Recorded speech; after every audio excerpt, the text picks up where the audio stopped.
Now, Tunisia might have a new prime minister and government, but it's dealing with some very old problems. The economy is still in poor shape 5 years after the revolution that began the Arab Spring. Our reporter Abubakr al Shamahi visited Sidi Bouzid, where the Tunisian uprising began, and here's what he found.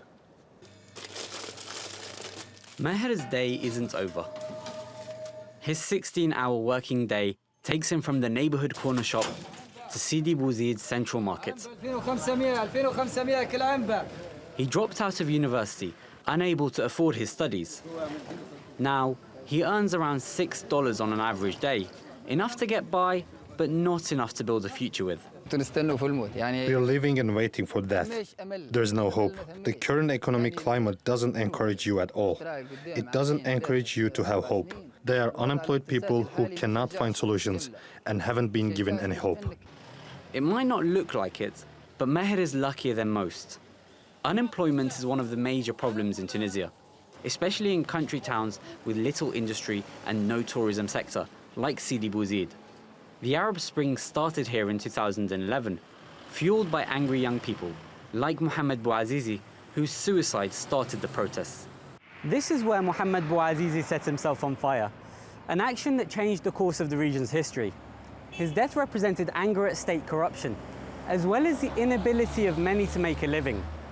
But little seems to have changed, with 1 in 6 people unemployed nationwide, including more than 17,000 graduates here in Sidi Bouzid.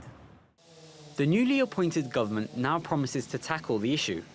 There is a very strong political will to kind of change this mindset of having only the state as a provider for jobs, to actually empower young people to be their own creators, making a strong move on the entrepreneurship.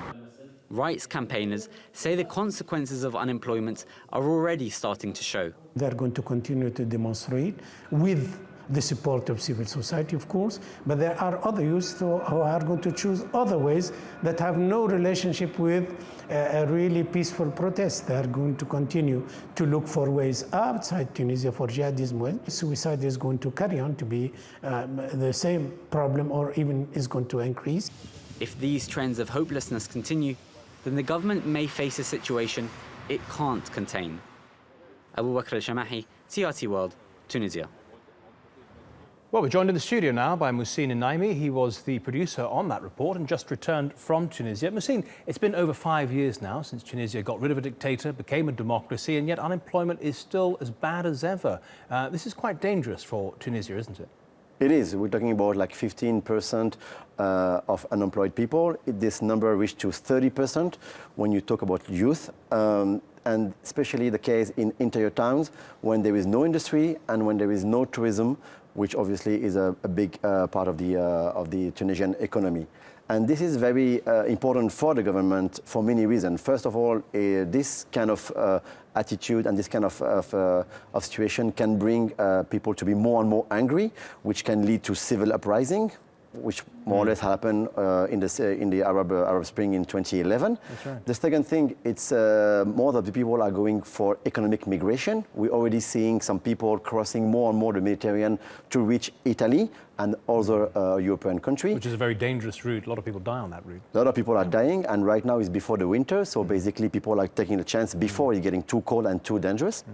And the last reason would be probably some people are not believing anymore in the system, and some of them want to destroy it. And one needs to know that in Tunisia, I mean, Tunisia's fighters in Syria, Libya, and Iraq are estimated to 6,000 people. That's the official figures, but some security experts say there are more than 8,000. Let me ask you, Muhsin, what do you think is holding Tunisia back? Well, basically, the government didn't do the proper thing when it comes to unemployment, and basically they more or less admitted that, especially when it comes to corruption. There are a lot of cases, and some people knows that in Tunisia the money that is that is taken by corruption is not used for like the interest of the country.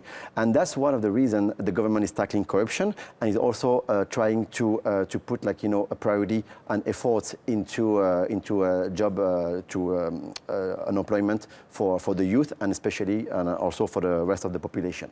And also one thing which is very interesting is the mindset of the population. One needs to know that there is a lot of like, you know, union mentality. So people are demonstrating and they want to work in the public sector.